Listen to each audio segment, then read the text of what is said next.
pengambilan keputusan berdasarkan kasus Rara, Nina, dan juga Tari. Langkah yang pertama, nilai yang saling bertentangan di dalam kasus 4 ini adalah kebenaran versus kesetiaan. Kebenaran itu menegakkan kejujuran dan melaporkan fakta bahwa Rara mengambil dompet Nina, sementara kesetiaan adalah menjaga persahabatan dengan Rara yang merupakan teman dekat dan sumber dukungan sosial bagi Tari. Selanjutnya adalah langkah kedua, siapa yang terlibat dalam situasi ini? Yang terlibat dalam situasi ini adalah Rara, Tari, Nina, Bu Sri, dan sekolah sebagai institusi yang menjunjung tinggi nilai kejujuran. Selanjutnya adalah fakta-fakta apa saja yang relevan dengan situasi tersebut. Fakta kunci adalah Tari melihat bahwa Rara dengan jelas mengambil dompet yang berisi uang dan menyimpan di tasnya.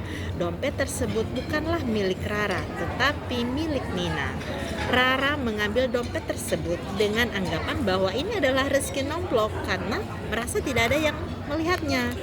Dan Rara dan Tari itu adalah sahabat yang saling menolong dan mendukung. Jika Tari melaporkan ini, maka hubungan persahabatannya dengan Rara kemungkinan besar akan rusak. Nah, di langkah keempat, pengujian benar dan salah yang mana bisa dilakukan. Tindakan Rara mengambil dompet orang lain itu adalah tindakan yang salah karena melanggar nilai-nilai dasar etika dan hukum, mengambil barang yang bukan miliknya. Pengujian yang dapat dilakukan adalah yang pertama adalah uji legal.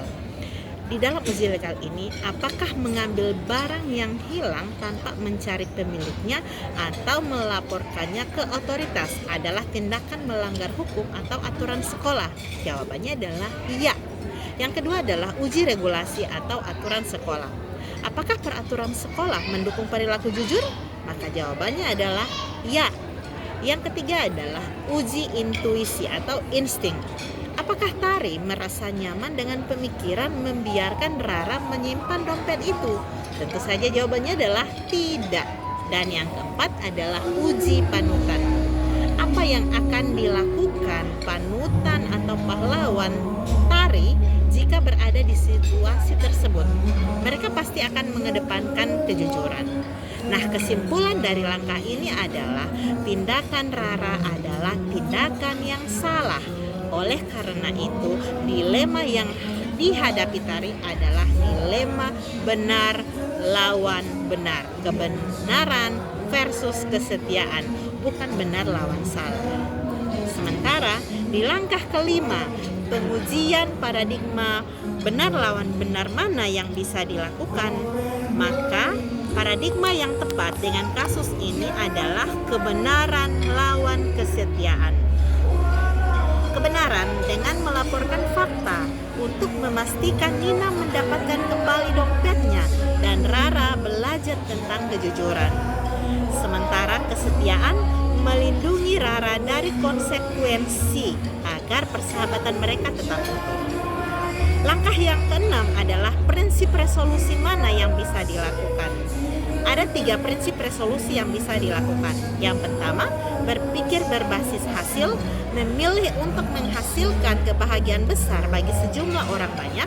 Yang kedua, berpikir berbasis peraturan, memilih yang didasarkan pada aturan atau prinsip moral yang harus dipatuhi. Dan yang ketiga adalah prinsip berbasis peduli, memilih apa yang kamu ingin orang lain lakukan padamu. Prinsip yang paling kuat itu adalah kombinasi berpikir berbasis peraturan, kejujuran wajib ditegakkan, dan berpikir berbasis kepedulian, mempertimbangkan Rara dan Nina. Langkah yang ketujuh, adakah opsi lain yang lebih kreatif, adil, dan bijak yang bisa dilakukan?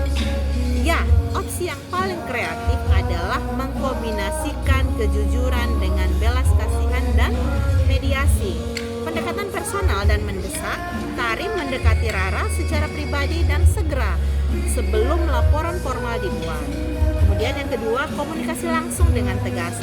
Tari harus berkata kepada Rara bahwa aku melihatmu mengambil dompet Nina. Kamu harus mengembalikannya secara sekarang juga. juga secara langsung kepada Ibu Nina maupun Ibu Sri. Jika tidak, aku terpaksa melaporkannya karena itu adalah hak Nina dan hal yang benar untuk dilakukan. Kemudian yang ketiga, kesempatan untuk bertobat. Opsi ini memberikan Rara kesempatan untuk berbuat benar tanpa harus secara langsung diumumkan sebagai pelaku oleh Tari di depan atau di hadapan semua orang. Ini melindungi martabat Rara sebatas mungkin sambil tetap menjaga hak Nina terpenuhi. Langkah ke-8, apakah keputusan akhir yang ibu bapak ambil sesuai dengan analisis kasus keempat? Jawabannya, keputusan terakhir saya adalah menggunakan opsi kreatif yang tadi saya paparkan di langkah yang ke-7.